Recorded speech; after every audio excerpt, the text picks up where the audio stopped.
ॐ नमो भगवते वासुदेवाय।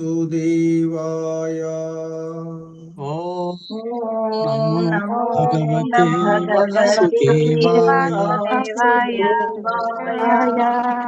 ॐ नमो भगवते वासुदेवाय। ॐ भगवते वासुदेवाय। ॐ नमो भगवते वासुदेवाय।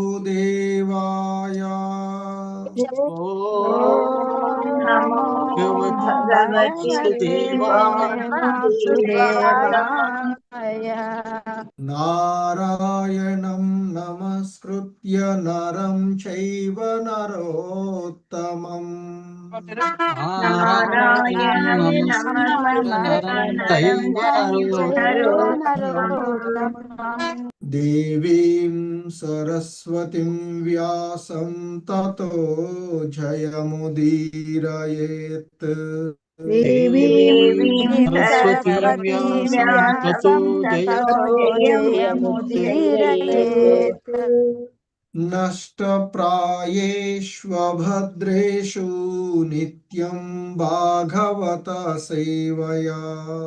नष्टप्रायेषु अभद्रेषु भागवत सेवया। भगवती उत्तमश्लोके भक्तिर्भवति नैष्टिकी। भगवती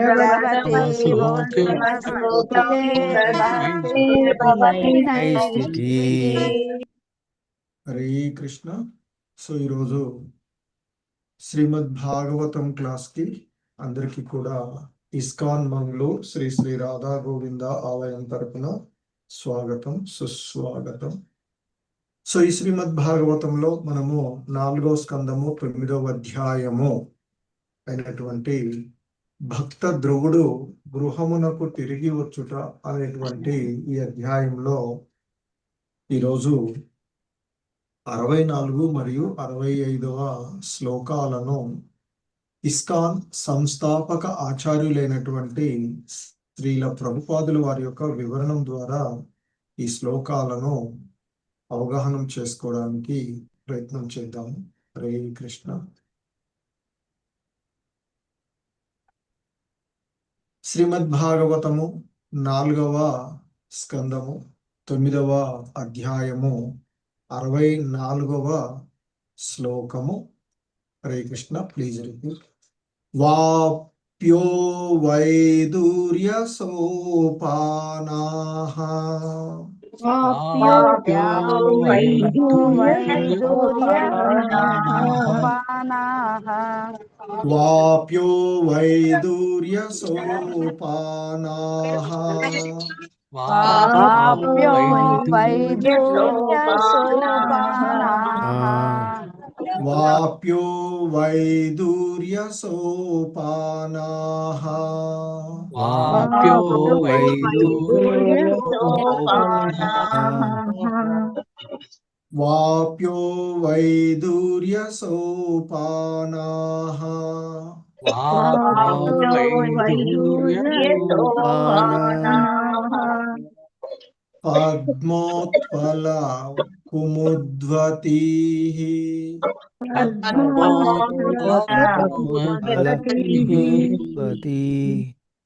పద్మోత్పల కుముద్వతీః.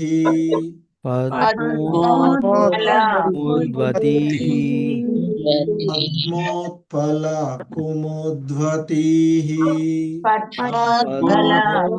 కుముద్వతీః. హంసకారండవకులైః.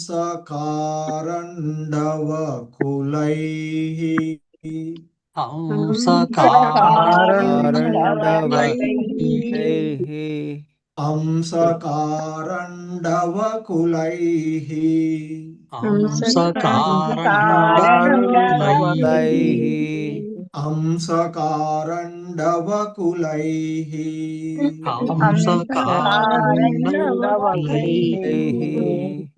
జుష్టాచక్రగదాధరైః. దుష్టాచక్రాహ్వసారసైః దుష్టాచక్రాహ్వసారసైః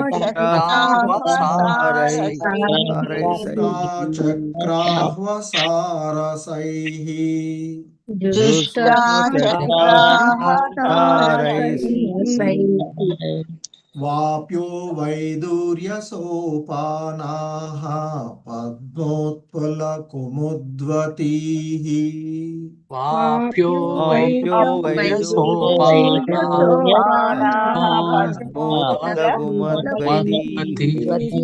వాప్యో వైదూర్యసోపానాః పద్మోత్పలకుముద్వతీః వాప్యో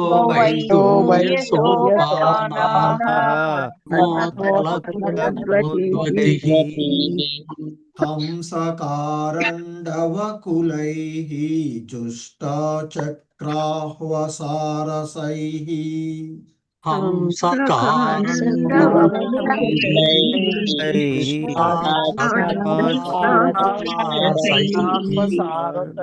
హంసకారండవకులైః జుష్టాచక్రాహ్వసారసైః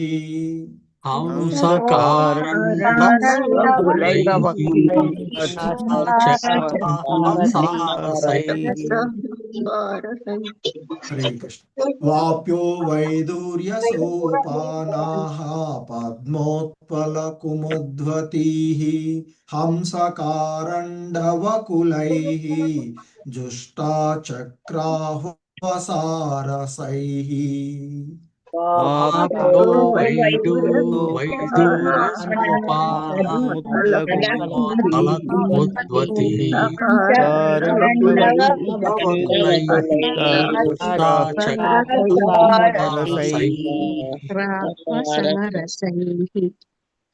హరే కృష్ణ. జయప్రద మాతాజీ. వెంకట నరసింహదాసు ప్రభు. హరే కృష్ణ ప్రభుజీ ప్రణామాలు. వాప్యో వైదూర్య సోపానాః పద్మోత్పలకుముద్వతీః హంసకారండవకులైః జుష్టాశ్చక్రాహ్వసారసైః. హరే కృష్ణ. హరే కృష్ణ ప్రభుజీ. వ్యాప్తో వైదూర్య సోపానః పద్మోత్పలకుముద్వతీ హంసకారండవకులై జుష్టాచక్రాహ్వసారసైః. హరే కృష్ణ ప్రభు. భారతి మాతాజీ. నాగరత్నం మాతాజీ. హరే కృష్ణ ప్రభుజీ ప్రణామం. వాప్యో వైదూర్య సోపానాః పద్మోత్పలకుముద్వతీః హంసకారండవకులై జష్టాచక్రాహ్వసారసైః. ధన్యవాదాలు ప్రభు. ధన్యవాదాలు. హరే కృష్ణ. నాగరత్నం మాతాజీ. హరే కృష్ణ ప్రభుజీ ప్రణామాలు ప్రభుజీ. వాప్యో వైదూర్య సోపానాః పద్మోత్పలకుముద్వతీః హంసకారండవకులైః జుష్టాశ్చక్రాహ్వసారసైః. బాల సరస్వతి మాతాజీ. కోటేశ్వరి మాతాజీ. హరే కృష్ణ ప్రభుజీ.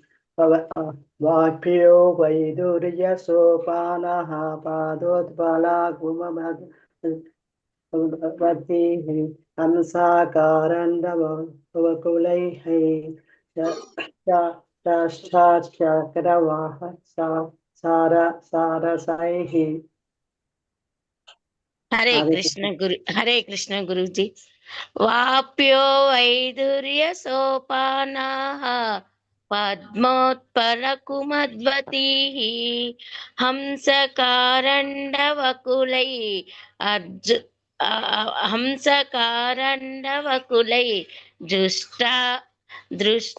జుష్టాచక్రాహ్వసారసైః. హరే కృష్ణ గురుజీ. హరే కృష్ణ. హరే కృష్ణ. ధన్యవాదాలు. సో ఈ శ్లోకంలో ఉన్నటువంటి పదాల యొక్క అర్థాలు, భావము, భాష్యం చూద్దాము. వాప్యః సరస్సులు, వైదూర్య వైడూర్యమణి వైడూర్యమణి సోపానాః సోపానాః మెట్లు కలిగిన మెట్లు కలిగిన పద్మ పద్మ పద్మములు పద్మములు ఉత్పల ఉత్పల నీలి కమలములు నీలి కమలములు కుముత్వతీః కుముత్పతీః కుముదములతో నిండిన కుముదములతో నిండిన హంస హంస హంసలు హంసలు కారండవ కారండవ బాతులు బాతులు కులైః కులై గుంపులతో గుంపులతో దుష్టాః దుష్టాః నివసించుచుండెను నివసించును చక్రాహ్వా చక్రవాకములు చక్రవాకములు సారసైః పొంగలు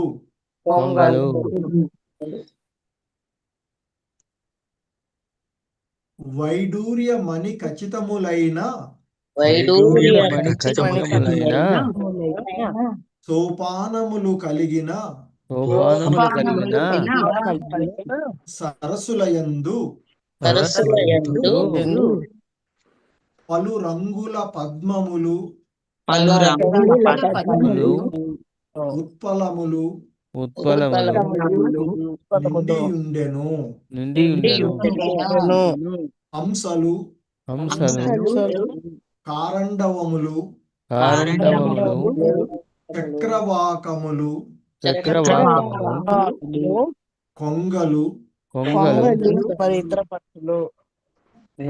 ఇతర పక్షులు మరి ఇతర పక్షులు ఆ సరస్సులయందు గోచరించుచుండును. హరే కృష్ణ. వైఎస్ లక్ష్మీమాతది చదవండి. ప్రభుజీ ప్రణామాలు ప్రభుజీ. భాష్యము బై శ్రీల ప్రభుపాదుల వారికి జై. రాజప్రాసాదము ఆవరణలతోనూ పలు రకములగు వృక్షములను కలిగిన ఉద్యానవనములతోనూ చుట్టబడి ఉండుటయే కాక మానవ నిర్మితములైన చిన్న సరస్సులు సైతము అచ్చట నున్నట్లుగా గోచరించుచున్నది. అవి పలు రంగులు కలిగిన పద్మములతోనూ ఉత్పలములతోనూ నిండియుండి వాటి సోపానములు వైడూర్యమని నిర్మితములై ఉండెను. సుందరముగానున్న ఆ ఉద్యానవనములందు హంసలు, చక్రవాకములు, కారండవములు, కొంగలు వంటి పెక్కు పక్షులు వసించుచుండెను. ఈ పక్షులు సాధారణముగా కాకులు వసించునట్టి మురికి ప్రదేశములలో వసించవు. అనగా ఆ నగర వాతావరణము శుభ్రముగాను సుందరముగాను ఉన్నట్లు దాని వర్ణనను బట్టి ఊహింపవచ్చును. హరే కృష్ణ ప్రభుజీ. ధన్యవాదాలు ప్రభుజీ. హరే కృష్ణ. శ్రీమద్ భాగవతము 4వ స్కందము 9వ అధ్యాయము 65వ శ్లోకము. హరే కృష్ణ. ప్లీజ్. ఉత్తానపాదో రాజర్షిః ఉత్తానపాదో రాజర్షిః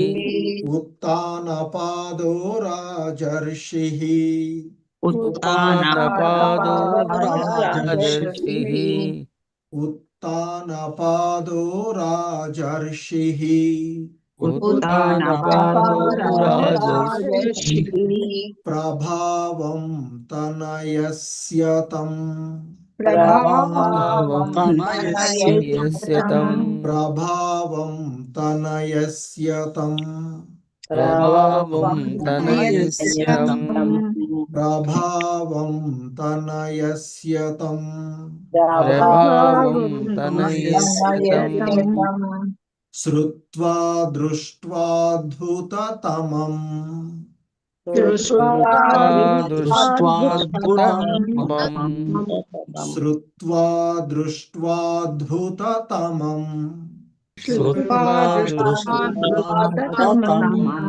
శ్రుత్వా దృష్ట్వాద్భుతతమం श्रुत्वा दृष्ट्वाद्भुततमम् प्रपेदे विस्मयं परम् प्रपेदे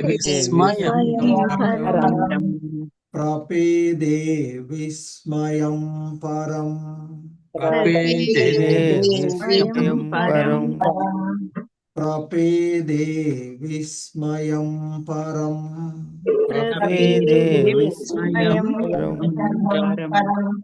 प्रपेदे विस्मयं परम् प्रपेदे विस्मयं परम् उत्तानपादो राजर्षिः प्रभावं तनयस्य तम् उत्तानपादो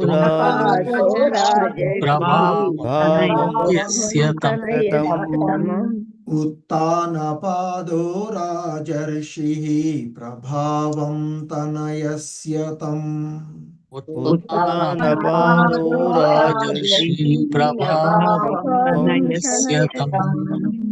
श्रुत्वा दृष्ट्वाद्भुततमं प्रपेदे विस्मयं परम् श्रुत्वा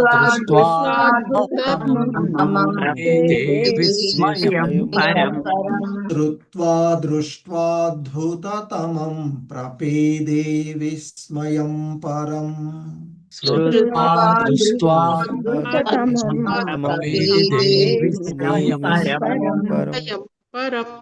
उत्तानपादो राजर्षिः प्रभावं तनयस्य तम् श्रुत्वा दृष्ट्वाद्भुततमं प्रपेदे विस्मयं परम् उत्तानपादो राजर्षिः प्रभावं तनयस्य तम् श्रुत्वा दृष्ट्वाद्भुततमं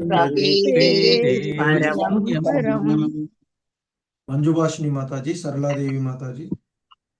హరే కృష్ణ ప్రభుజీ ప్రణామాలు.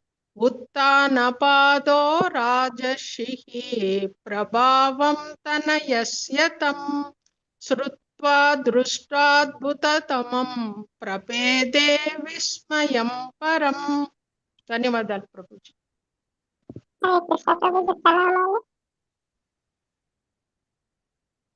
హరే కృష్ణ, సరళాదేవి మాతాజీ. ఓకే, నిర్మలా మాతాజీ, భవానీ మాతాజీ.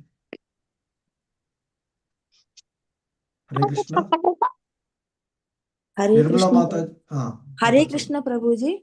మాతాజీ చదవండి. उत्तानपादो राजर्षिः प्रभावं तनयस्य तं श्रुत्वा दृष्ट्वाद्भुततमं प्रपेदे विस्मयं परम्. हरे कृष्ण. భవానీ హరే కృష్ణ ప్రభుజీ ప్రణామాలు.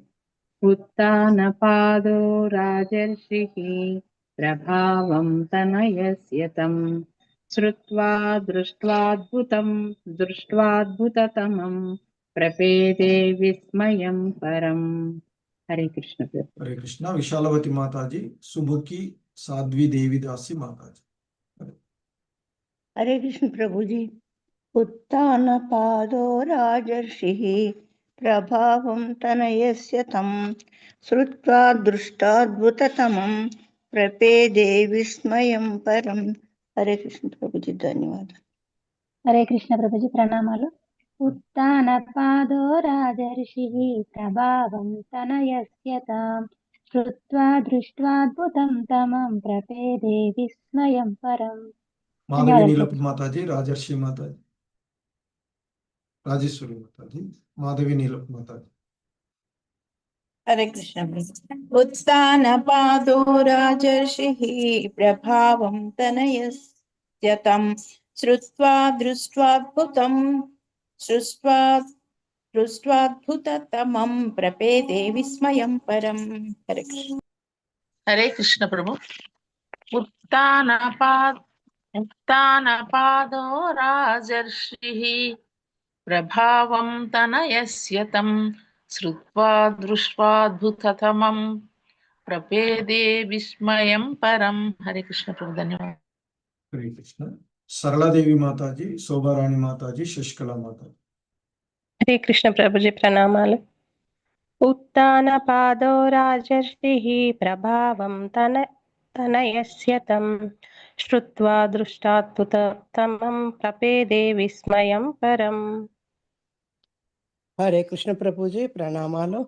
उत्तानपादो राजर्षिः ప్రభావం తనయస్య తం శ్రుత్వా దృష్ట్వాద్భుతతమం ప్రపేదే విస్మయం పరం. ధన్యవాదాలు ప్రభుజీ. హరే కృష్ణ ప్రభుజీ. భాష్యం చదువుతాను ప్రభుజీ. హరే కృష్ణ. మాత చదవండి శ్లోక. హరే కృష్ణ. ఓకే ప్రభుజీ. ఉత్తానపాదో రాజర్షిః ప్రభావం తనయస్య తం శ్రుత్వా దృష్ట్వాద్భుతతమం ప్రపేదే విస్మయం పరం. ధన్యవాదాలు ప్రభుజీ. హరే కృష్ణ. నీరజ మాతాజీ, సూర్యప్రకాష్ రావు ప్రభు. హరే కృష్ణ ప్రభుజీ ప్రణామాలు. उत्तानपादो राजर्षिः प्रभावं तनयस्य तं श्रुत्वा दृष्ट्वाद्भुततमं प्रपेदे विस्मयं परम्. ధన్యవాదాలు. హరే కృష్ణ ప్రభుజీ ప్రణామాలు. ఉత్తానపాదో రాజర్షిః ప్రభావం తనయస్య తం శ్రుత్వా దృష్టాద్భుతతమం ప్రపేదే విస్మయం పరం. ధన్యవాదాలు ప్రభు. హరే కృష్ణ. హరే కృష్ణ. శ్రీలత మాతాజీ, చంద్రావతి మాతాజీ. హరే కృష్ణ ప్రభుజీ ప్రణామాలు ప్రభుజీ. ఉత్తానపాదో రాజర్షిః ప్రభావం తనయస్య తం శ్రుత్వా దృష్ట్వాద్భుతతమం ప్రపేదే విస్మయం పరం. హరే కృష్ణ ప్రభుజీ. ధన్యవాదాలు ప్రభుజీ. హరే కృష్ణ ప్రభుజీ. उत्तानपादो राजर्षिः प्रभावं तनयस्य तं श्रुत्वा दृष्ट्वाद्भुततमं प्रपेदे विस्मयं परम्. हरे कृष्ण. హరే కృష్ణ. లావణ్యవతి రాధాదేవిదాసి మాతాజీ. उत्तानपादो राजर्षिः प्रभावं तनयस्य तं श्रुत्वा दृष्ट्वाद्भुततमं प्रपेदे विस्मयं परम्. हरे कृष्ण ప్రభుజీ. హరే కృష్ణ. సో ఈ శ్లోకంలో ఉన్నటువంటి పదాల యొక్క అర్థాలు, భావము మరియు భాష్యాన్ని చూద్దాము. హరే కృష్ణ. ఉత్తానపాదః. ఉత్తానపాద మహారాజు. రాజర్షిః. రాజర్షి. ప్రభావం. ప్రభావమును. తనయస్య. తన పుత్రుని. తం. అది. శ్రుత్వా. విని. దృష్ట్వా. గాంచి. అద్భుతమం. అద్భుతమైనట్టిది. ప్రపేదే. సంతుష్టుడయ్యను. విస్మయం పరం. పరమాశ్చర్యమును. హరే కృష్ణ.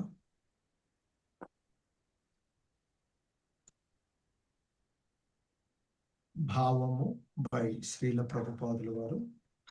రాజర్షియగు ఉత్తానపాదుడు ధ్రువుని మహా అద్భుత కర్మలను విని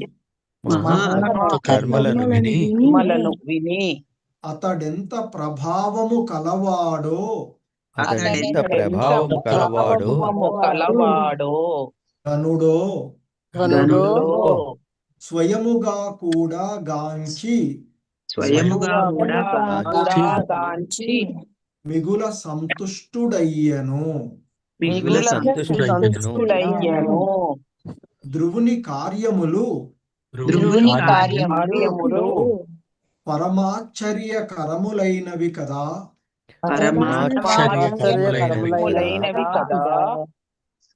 హరే కృష్ణ. శ్రీనివాస సేవిక మాతాజీ.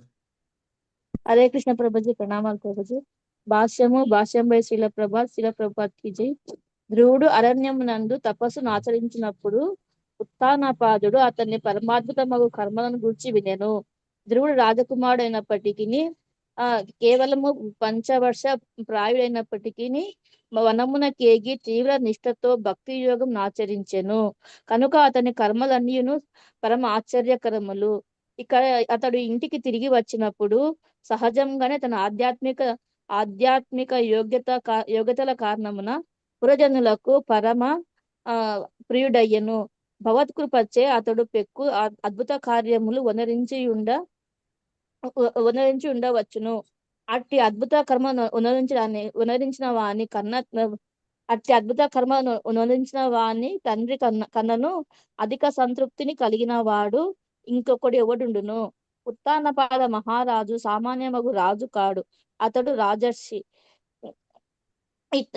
పూర్వము ఈ ధరణి ఒకే రాజర్షిచే పాలింపబడేది. సాధు స్వభావం అలవడునట్లుగా రాజులకు శిక్షణ వనగబడినందున జనక్షేమము తప్ప వారికి వేరొక కార్యము లేకుండెను. అనగా రాజర్షులు తగిన శిక్షణ పొంది ఉండడి వారు. భగవద్విజ్ఞానము, భగవద్గీత ప్రసిద్ధి చెందిన భక్తి యోగ విధానము సూర్యలోకమునకు చెందిన రాజర్షికి తెలుపబడినది. తదుపరి సూర్యచంద్ర వంశరాజులకు పరంపరంగా ప్రాప్తించినది. భగవద్గీత ఎందును పేర్కొనబడినది. ప్రభుత్వాది నేత సాధు స్వభావమును కలిగి ఉన్నచో పౌరులు తప్పక సాధు స్వభావము కలిగిన వారగుదురు. ఆధ్యాత్మిక లౌకికావసరములు రెండును తీరి ఆశలన్నీయును పూర్తయినందున వారు పరమ సుఖంతో ఉందురు. ధన్యవాదాలు ప్రభుజీ. హరే కృష్ణ. హరే కృష్ణ. తిమిరాస్య జ్ఞానాంజనశలాకయా చక్షుర్మిలితం యేన తస్మై శ్రీ గురవే నమః. శ్రీచైతన్యమనోభీష్టం స్థాపితం యేన భూతలే స్వయం రూపః కదా మహ్యం దదాతి స్వపదాంతికం. వందేహం శ్రీగురు శ్రీయుతపదకమలం శ్రీగురూన్ వైష్ణవాంశ. శ్రీరూపం సాగ్రజాతం సహగణ రఘునాథాన్వితం తం సజీవం సాద్వైతం సావధూతం పరిజన సహితం కృష్ణ చైతన్యదేవం శ్రీరాధాకృష్ణ పాదాన్ సహగణ లలితా శ్రీ విశాఖాన్వితాంశ. నమావం విష్ణుపాదాయ కృష్ణ ప్రేష్టాయ భూతలే శ్రీమతే భక్తి వేదాంత స్వామి నితి నామినే. నమస్తే సారస్వతే దేవే గౌరవాణి ప్రచారిణే నిర్విశేష శూన్యవాది పాశ్చాత్యదేశతారిణే. జయ శ్రీ కృష్ణ చైతన్య ప్రభు నిత్యానంద శ్రీ అద్వైత గదాధర శ్రీవాసాది గౌర భక్త వృంద. హరే కృష్ణ కృష్ణ కృష్ణ హరే హరే, హరే రామ రామ రామ హరే హరే. సో ఇక్కడ ఉత్తానపాదుడి యొక్క రాజమందిరములో ఆయన యొక్క అంతఃపుర వాసము, ఆ ప్రదేశాలన్నీ కూడా ఏ విధంగా పవిత్రమైనటువంటి ధోరణితో ఉన్నాయో అనేటువంటి విషయాన్ని మనకి ఇక్కడ చెప్పబడుతుంది. సో ఆ ప్రదేశం ఎందుకంటే విశుద్ధ భక్తుడైనటువంటి పరమ వైష్ణవుడైనటువంటి ధ్రువుడు అక్కడ వసిస్తూ ఉన్నటువంటి ఆ ప్రదేశము ఏ విధంగా సాత్విక స్వభావము కలిగినటువంటిదై, ఏ విధంగా విశుద్ధమైనటువంటిదై ఉన్నటువంటిదో అక్కడ ఉన్నటువంటి ఆ వాతావరణాన్ని అంతటినీ కూడా తెలియచేస్తూ ఉన్నటువంటిది. ఎందుకంటే అంతకుముందు శ్లోకాలలో చెప్పబడినట్లుగా ఆ భవనాలన్నీ, ఆ భవనంలో ఉన్నటువంటి ఆ భవనాలన్నీ కూడా చలవరాతి కుడియాలతో ఉండి వాటిపైన మణులు పొదగబడి, అలాగే అందమైనటువంటి స్త్రీల యొక్క చిత్రపటాలు, వైడూర్యాల మణులను పట్టుకొని ఉన్నట్లుగా, కాగడాలతో మణులను పట్టుకొని ఉన్నట్లుగా ఉన్నటువంటి చిత్రీకరణలు, అలాగే అక్కడ ఉన్నటువంటి శయ్యలు పాల నురుగు వలె తెల్లగా, అతి మృదువుగా. ఇక్కడ పాలు అనేటువంటిది చాలా సాత్వికమైనటువంటి స్థితి. ఎందుకంటే మనం ఉండేటువంటి స్థితి మనకి మన వాతావరణము, మన ప్రభావాన్ని, మన యొక్క మనసు పైన ప్రభావాన్ని చూపేటువంటివి. సో ఆ విధంగా ఆహ్లాదకరమైనటువంటి వాతావరణంలో ఆ ధ్రువుడు మరి మరకత మణి ఖచ్చితమైనటువంటి చలువరాతి కుడ్యముల చేత నిర్మితమై ఉన్నటువంటి దేదీప్యమానమైనటువంటి మణిమయ దీపాలను హస్తాలతో ధరించి ఉన్నటువంటి స్త్రీల చిత్రపటాలు ఉన్నటువంటి గోడల్లోనూ, అంటే కుడ్యాలతో. సో ఇంకా పూర్వపు శ్లోకాలలో చెప్పబడినటువంటి ఆ రాజమహల్లో ఉన్నటువంటి ఉద్యానవనాలు, ఆ రాజమహల్ అంతా కూడా ఉద్యానవనాలతో పరివృత్తమై ఉన్నది అని చెప్తూ ఉన్నారు. ఎందుకంటే మనం అప్పుడప్పుడు ఉద్యానవనాలకు వెళ్ళి ఆహ్లాదకరంగా అలసిపోయినప్పుడు లేదా కొంత స్వస్థత కోసం అక్కడికి వెళ్తూ ఉంటుంటారు కదా. సో మరి ఇక్కడ నిరంతరం కూడా రాజమహల్లన్నీ కూడా ఉద్యానవనాలతో పరివృతం. ఎటువంటి ఉద్యానవనాలంటే నిన్న శ్లోకాల్లో చూసాం, దేవతాలోకాల నుంచి తీసుకొచ్చినటువంటి పెక్కు రకాలైనటువంటి వృక్షాలు అక్కడ ఉన్నాయని చెప్తున్నారు. అలాగే ఎంతో మధురంగా పాడేటువంటి పక్షుల జంటలు, వినసొంపుగా జంకారం చేసేటువంటి మత్తిల్లిన తుమ్మెదలు ఉన్నటువంటి వాతావరణం ఆహ్లాదకరమైనటువంటి. సో మరి అలా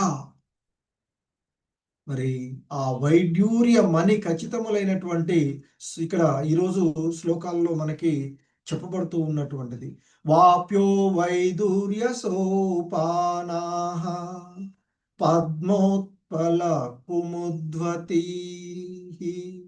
హంసకారండవకులై జుష్టా చక్రాహ్వ సారసైః. ఇక్కడ ఆ సరస్సుల్లోనికి వెళ్ళేటువంటి కొన్ని మెట్లు లాగా ఉంటాయి కదా, ఆ సోపానాలు అని చెప్తాం, మెట్లు. ఆ మెట్లన్నీ కూడా వైడూర్య మణుల చేత పొదగబడినటువంటివి అని చెప్తున్నారు. అలాంటి మెట్లును కలిగినటువంటి సరస్సులు, ఆ సరస్సులలో పద్మములు అనేక రకాలైనటువంటి, ఇక్కడ ఉత్పల నీలి కమలాలు ఉన్నటువంటివి, అలాగే ఆ కుముదములతో నిండినటువంటి, హంసలతో నిండినటువంటి, బాతులు గుంపులతో నిండి, అవన్నీ కూడా చక్రవాహక పక్షులు, కొంగలు వంటి వివిధ, అంటే శుభ్రత్వానికి ప్రతీకగా ఉండేటువంటి ఆ పక్షులు అక్కడ ఆ సరస్సులలో నివసిస్తూ ఉన్నాయి అని చెప్తూ ఉన్నారు.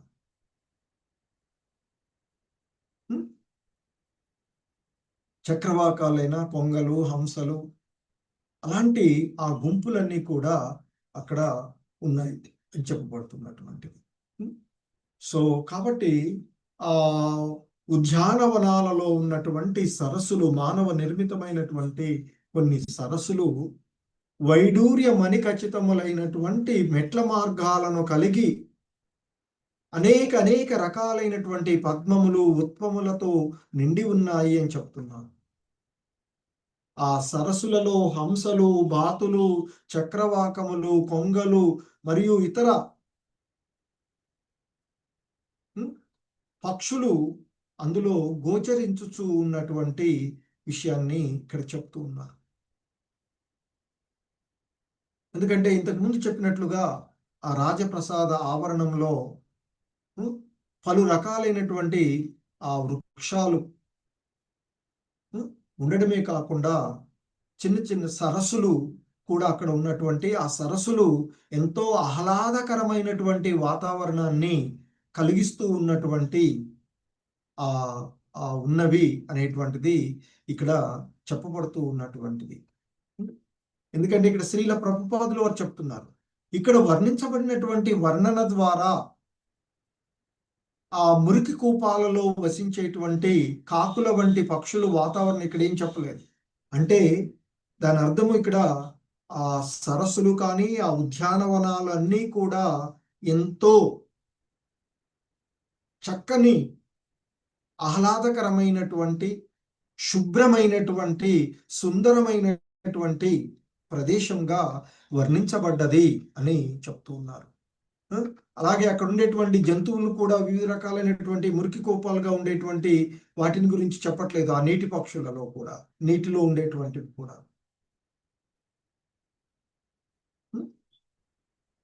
సో ఆ విధంగా మరి ఆ ఉత్తానపాదుని యొక్క ఆ రాజప్రాసాద ఆవరణంలో ఉన్నటువంటి ఆహ్లాదకరమైనటువంటి వాతావరణాన్ని, శుభ్రమైనటువంటి సుందరమైనటువంటి ఆ వాతావరణాన్ని ఈ శ్లోకంలో వర్ణించినట్లుగా శ్రీల ప్రభుపాదులు వారు చెప్తూ ఉన్నటువంటి. సో ఇంకా మనకి తదుపరి శ్లోకంలో చెప్తున్నారు, ఉత్తానపాదో రాజర్షి ప్రభావం తనయస్యతం శ్రుత్వా దృష్ట్వాద్భుతతమం ప్రపేదే విస్మయం పరం. ఆ రాజర్షి అయినటువంటి మహారాజు ఉత్తానపాదుడు తన యొక్క పుత్రుడు అయినటువంటి ధ్రువుడి యొక్క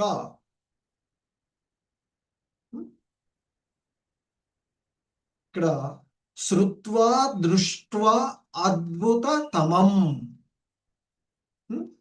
అంటే శ్రుత్వా విన్నాడు. తన యొక్క పుత్రుడైనటువంటి ధ్రువుడు భక్తి యోగాన్ని అరణ్యంలో నిర్వహించినటువంటి విషయాలను అతడు విన్నటువంటిది. శ్రుత్వా విన్నాడు అని చెప్తున్నారు. శ్రుత్వా విని.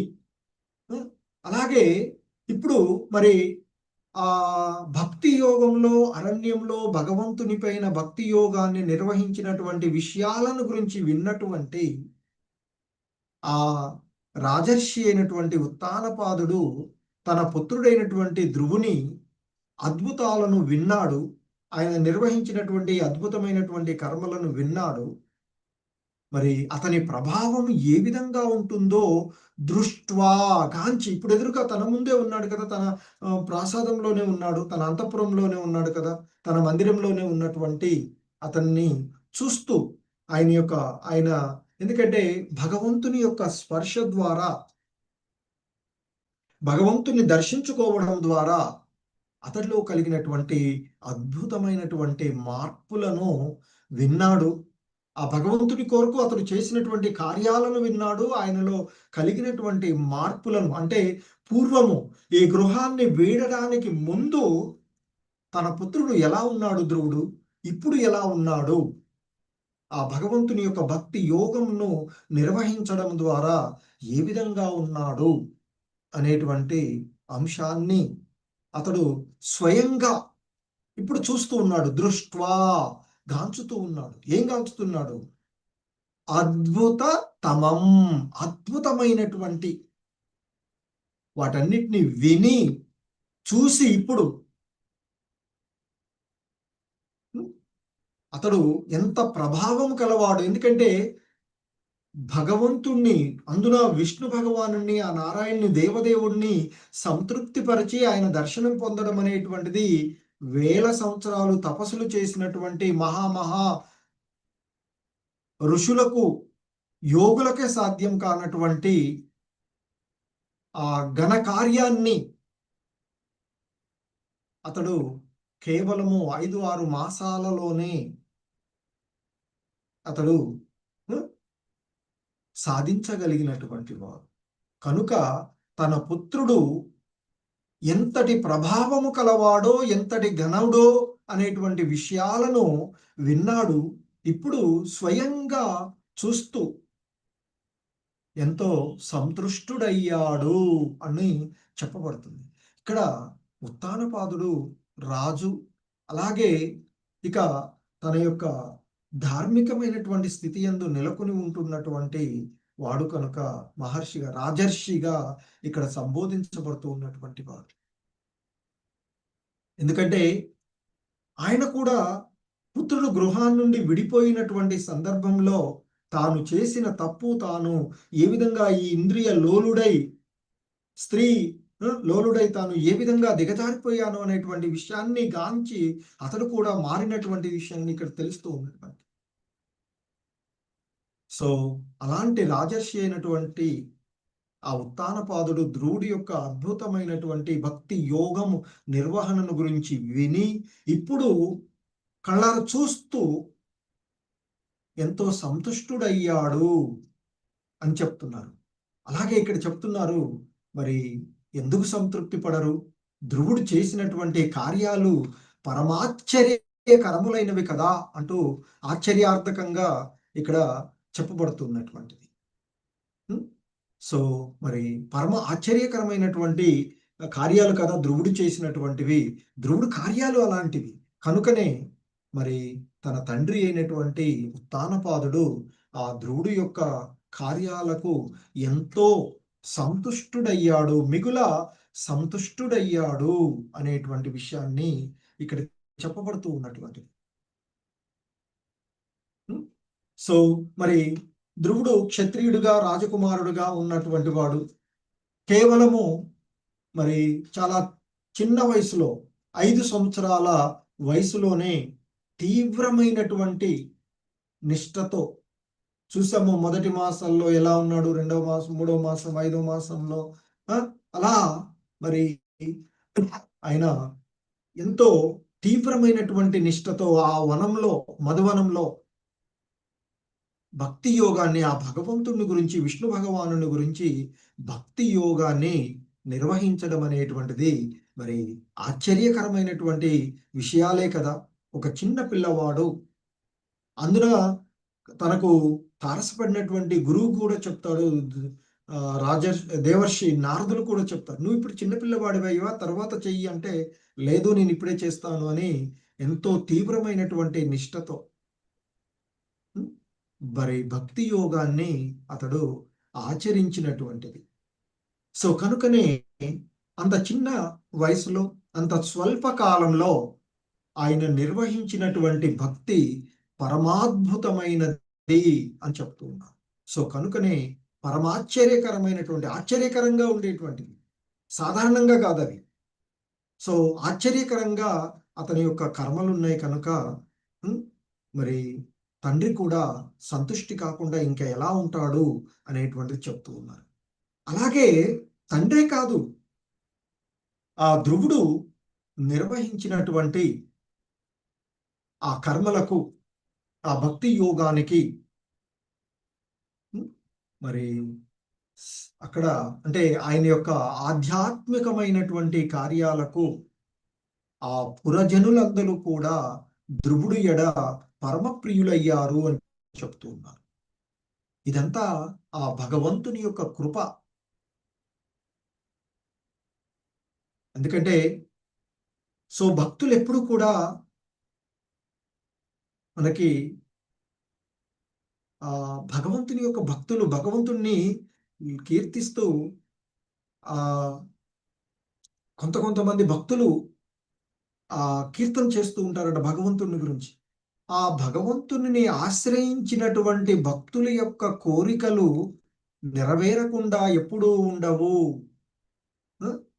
అలాగే కొంతమంది నార్సీ భక్తులని మనకి గుజరాత్ ఆ ప్రాంతంలో మనకి శ్రీకృష్ణుడిని ఆశ్రయించినటువంటి భక్తుడు అంటాడట, కొన్నిసార్లు ఆయనకి ఏదో ఏమీ ఎంతో అంటే చాలా పేద స్థితిలో ఉంటాడు. ఇంట్లో ఏదో ఫంక్షన్ చేయాలంటే అందరూ కూడా ఆట పట్టిస్తూ ఇవాళ ఈయన వైష్ణవులు కదా, మీరు పరమ వైష్ణవులు కదా, మీ యొక్క భక్తి మీరు మేమందరం మీ ఇంటికి వస్తాము ప్రసాదానికి, మీరు మాకేమి ఇవ్వకపోయినా పర్లేదు, తులసి దళంలో ఒక బియ్యపు గింజ ఇచ్చేసి పెట్టేసినా మేము సంతృప్తిగా వస్తాము అని చెప్పేసి ఊరు జనాలంట. అన్నీ అసలు తండ్రి శ్రాద్ధం చేసి కొంతమంది ఒక బ్రాహ్మణు ఒక 5గురిని పిలవడానికే కష్టపడుతూ ఉన్నటువంటి తన భార్య యొక్క ముక్కు పుడకని అమ్మేసి చేస్తూ ఉన్నాడంట. ఆ సందర్భంలో బయటికి అంటే ఆ కిరాణా సామాన్లు తీసుకురావడానికి వెళ్తున్నటువంటి సందర్భంలో ఆయన సో వెళ్ళి బయటికి వెళ్తే ఆయన మర్చిపోతాడు, కీర్తన చేస్తూ, ఇక భగవంతుని ఇంట్లో కార్యం మర్చిపోయి భగవంతుని గురించి కీర్తన చేస్తూ చేస్తూ ఆ కీర్తనలో అంటుంటాడట, భగవంతుణ్ణి ఆశ్రయించి ఆయనను ఆశ్రయించినటువంటి భక్తుల యొక్క ఇచ్చలు నెరవేరకుండా ఉన్నటువంటి పరిస్థితులను నేనెప్పుడూ చూడలేదు. ఆ భగవంతుణ్ణి ఆశ్రయించినటువంటి వారి అని చెప్తారు. అంటే ఆ భగవంతుణ్ణి సంపూర్ణ శరణాగతితో ఆశ్రయించినటువంటి వారి యొక్క స్థితులను మరి ఆయన చేస్తుంటారు. సో ఎప్పుడైతే ఈ పదాన్ని ఆ భక్తుడు కీర్తిస్తున్నాడో, కృష్ణ భగవానుడు అక్కడ రుక్మిణిమాతో ఉండి కృష్ణ భగవానుడు అటు ఇటు తిరుగుతున్నాడట. ఏంది మీరు ఇలా తిరుగుతున్నాడని రుక్మిణిమాత అడిగితే, అక్కడ మరి నాకు అవమానం జరుగుతుంది, ఎందుకంటే నా భక్తుల యొక్క కోరికలు నెరవేర్చలేదు అని చెప్పేసి నేను చూడలేదు అంటున్నాడు. మరి నా మీద నెట్టేశాడు. ఇప్పుడు ఆయన ఇంట్లో ఫంక్షన్ చేయడానికి అక్కడే కీర్తన చేసుకుంటూ కూర్చున్నాడు. ఇంట్లో ఆయన ఏం చేయట్లేదు. మరి ప్రసాదానికి భక్తులందరూ, ఊరి జనాలంతా వచ్చే సమయం అవుతుంది అని సో అందరినీ మనకి ఉద్ధవుడిని, అక్రూరుని, వీళ్ళందరినీ పిలిచి, మీరందరూ సాధారణ మానవ వేషాలు వేసుకొని బండ్లలో ఆహారాల పదార్థాలు తీసుకువెళ్ళి అక్కడ తయారు చేయమని చెప్తే, ఎంతో అద్భుతంగా ప్రసాదాలను తయారు చేసి ఊరు జనులందరికీ కూడా ఎన్నడూ తినని విధంగా అంతా, మరి అక్కడ వండినటువంటి వేరు అంతా కూడా దేవతలు వీళ్ళంతా వచ్చి వండుతారు. సో అలా భగవంతుని కృప అద్భుతమైనటువంటి కార్యాలుగా ఉండేటువంటి. సో మరి ఆ భగవంతుని యొక్క కృప చేత ఇక్కడ ధ్రువుడు మరి అనేకమైనటువంటి అద్భుత కార్యాలను వనరించి ఉంటాడు. ఎందుకంటే అక్కడికి వచ్చి అక్కడ నివసిస్తూ ఉన్నాడు కదా. సో మరి ఆ అద్భుతమైనటువంటి కార్యాలను చూసినటువంటి తన తండ్రి మరి సంతృప్తి చెందకుండా ఇంకెవడు సంతృప్తి చెందుతాడు అంటూ శ్రీల ప్రభుపాదులు వారు చెప్తున్నారు. అందుకే ఇక్కడ శ్లోకంలో చెప్తున్నారు, భాష్యంలో చెప్తారు, ధ్రువుడు వనర్చినటువంటి అద్భుత కర్మలకు తండ్రి కన్నను అధికంగా సంతృప్తి కలిగిన వాడు ఇంకెవ్వడు ఉంటాడు. అదే కాకుండా ఉత్తానపాద మహారాజు సామాన్య రాజు కాదు, అతడు రాజర్షి. ఎందుకంటే మనకి భగవద్గీతలో కూడా మనకి చెప్పబడుతూ ఉంటుంది కదా, ఓ అర్జున, ఈ దివ్య జ్ఞానాన్ని నేను పూర్వం మొదట వివస్వానుడు కదా, మరి ఆ సూర్యదేవుడికి వివరించాను. తదుపరి అది మనువుకు వివరించబడింది. మనువు ద్వారా తన పుత్రులకు అందించబడింది. ఆ విధంగా రాజర్షులు ఈ దివ్య జ్ఞానాన్ని పొంది దానికి అనుకూలంగానే వాళ్ళు తన ప్రజలను పరిపాలిస్తూ ఉండేవారు అని చెప్పినటువంటిది. మరి ఇక్కడ ఉత్తానపాదుడు కూడా రాజర్షిగా చెప్పబడుతుంది అటువంటిది. అంటే పూర్వము ఈ ధరణిని, ఈ భూమండలాన్ని పరిపాలించేటువంటి వాళ్ళు రాజర్షులుగా ఉండేవాడు.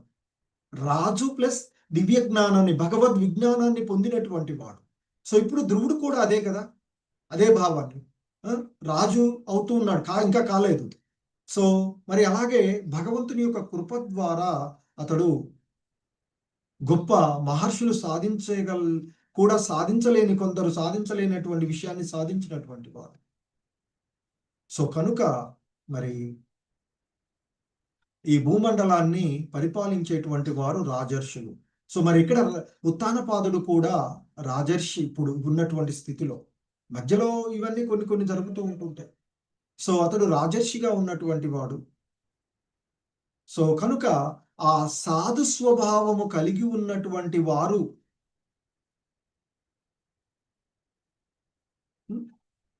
మరి రాజులకు శిక్షణ వసగబడినందున జన సంక్షేమము తప్ప వారికి వేరొక కార్యము లేకుండా ఉంటుంది. ఎందుకంటే ఉత్తానపాదుడి యొక్క సంస్థానంలో కూడా మహర్షి ఆయనకు ఆస్థాన గురువు ఉండేవారు. ఆయన కూడా ఈ విషయాలు జరుగుతున్నప్పుడు కూడా ఆయన మొదటగా చేస్తూ ఉంటారు. సరే, ఆ విషయం వేరే, తదుపరి వచ్చేటువంటి విషయాలు చూడొచ్చు. సో ఆ విధంగా మరి రాజర్షులు అనేటువంటి వాళ్ళు జన సంక్షేమం కోసం, అంతేకాని స్వ సంక్షేమం కోసం, ఇప్పుడు ఉండేటువంటి పరిపాలకుల లాగా స్వ సంక్షేమం కోసం కాదు, జన సంక్షేమం కోసం మరి వారు ఆ కార్యాలను చేస్తూ ఉండేవారు అని చెప్తారు. సో ఆ విధంగా మనకి భగవద్గీతలో కూడా శ్రీకృష్ణ భగవానుడే చెప్తారు.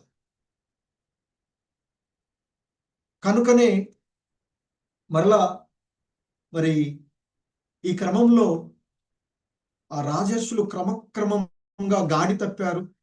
కనుకనే నేను ఏదైతే పూర్వము మరి ఆ సూర్యదేవుడికి చెప్పాను, సూర్యదేవుడి నుంచి మనువుకి, మనువు నుండి తన సంతానానికి మరియు ఇక్ష్వాకుల వంటి వారికి అందించబడింది. తదుపరి ఇది కాలక్రమంలో దాని యొక్క యోగము నశించినట్లు అనిపించింది. అంటే రాజర్షులుగా ఉండాల్సినటువంటి, అంటే జన సంక్షేమం కోసం పాటుపడవలసినటువంటి రాజులు స్వసంక్షేమం కోసం ధృతరాష్ట్రుడు, దుర్యోధనుడు వంటి, ఎందుకంటే ఈ భగవద్గీత చెప్తూ ఉన్నటువంటి సందర్భాలలో, అలాగే శిశుపాలుడు, దంతవక్రుడు, జరాసంధుడు వంటి, అలాగే కంసుడు వంటి ఈ రాజులందరూ కూడా స్వ సంక్షేమం కోసం ఉన్నటువంటి వారు. సో కనుకనే వారందరినీ శిక్షిస్తూ అదే సమయంలో ధర్మ సంస్థాపన కోసం భగవద్గీతను బోధించినటువంటి శ్రీకృష్ణుడు. సో మనకి భగవద్గీతలో వచ్చినటువంటి, సో ఆ విధంగా ఆ భగవద్ విజ్ఞానము మరి సూర్యలోకమునకు చెందినటువంటి రాజర్షికి తెలుపబడిందని, ఆ తర్వాత ఆ సూర్య మరియు చంద్రవంశాలలో ఉండేటువంటి ఆ రాజులకు పరంపరంగా ఈ భగవద్గీత అంటే ఆ దివ్య జ్ఞానం, భగవద్ విజ్ఞానం, భక్తి యోగ విధానం మరి ఆ విధంగా సూర్య చంద్ర రాజవంశాలందరికీ కూడా పరంపరంగా ప్రాప్తించినది అని భగవద్గీతలో చెప్తారు. సో ఇదే ఇక్కడ మనం చూడవలసినటువంటి అంశం. మనువు తర్వాత తన పుత్రుడైనటువంటి ఉత్తానపాదుడు, అలా వీళ్ళందరూ కూడా ప్రజల సంక్షేమం కోసం పాటుపడినటువంటి, కానీ తదుపరి ద్వాపర యుగ పరిస్థితులకు వచ్చేటప్పటికి పరిస్థితులన్నీ మారిపోయినటువంటి. సో ఎప్పుడు అంతకుముందు ఏదైతే దివ్య జ్ఞానం, భగవద్ విజ్ఞానం బోధించబడిందో అది వారి యొక్క సొంత వ్యాఖ్యానాలతో మార్చబడినటువంటి, కనుకనే తిరిగి మరలా ఆ దివ్య జ్ఞానాన్ని అర్జునుడు ద్వారా ఈ మానవాళికి అందించబడినటువంటిది. సో అలాగే ఇక్కడ శ్రీల ప్రభుపాదులు వారు ఫైనల్ కన్క్లూజన్ లో చెప్తారు, ప్రభుత్వాధినేతలు సాధు స్వభావాన్ని కలిగి ఉండాలి, అప్పుడే ప్రజలంతా కూడా సాధు స్వభావాన్ని కలిగి ఉన్న వాళ్ళు అంటారు కదా, యథా రాజ తథా ప్రజ అంటాం కదా అప్పుడప్పుడు. సో కనుకనే మరి పరిపాలించేటువంటి వాడు అలాగే ఎంత దాకెందుకు కుటుంబంలోనే తండ్రి సరైనటువంటి మార్గంలో ఉంటే పిల్లలు కూడా అలాగే ఉంటారు. మరి మార్గదర్శకులే సరిగా లేకపోతే మిగతా వాళ్ళు కూడా సరైనటువంటి క్రమంలో ఉండేటువంటిది ఉండదు. తల్లిదండ్రులే మనకి ఇప్పుడు భగవద్గీతలో కూడా మనం చెప్పుకుంటాం, సహజ నాయకులు అని చెప్తాం. ముందు మనం ప్రవర్తన మనం సరిగా ఉంటే మిగతా వాళ్ళని మనము చెప్పొచ్చు. ఒకవేళ మనమే సరిగా లేవనుకోండి, చెప్పొచ్చావు లేవయ్యా అంటారు. సో కనుక రాజు చక్కగా ఉన్నప్పుడు ప్రజలందరూ కూడా అదే భావనలో ఉంటారు అని చెప్తారు. సో ఆధ్యాత్మిక లౌకిక అవసరాలు రెండును తీరి సంశయాలన్నీ కూడా పూర్తి అయ్యి వాళ్ళు పరమసుఖంతో ఉంటారు. ఈ దివ్య జ్ఞాన భగవద్ విజ్ఞాన సంబంధంలో ప్రజలను పరిపాలించేటువంటి రాజులు ఉన్నప్పుడు అంటూ శ్రీల ప్రభుపాదులు వారు చెప్తూ ఉన్నటువంటి అంశం ఇక్కడ. హరే కృష్ణ. జగద్గురు శ్రీల ప్రభుపాదుకి జై.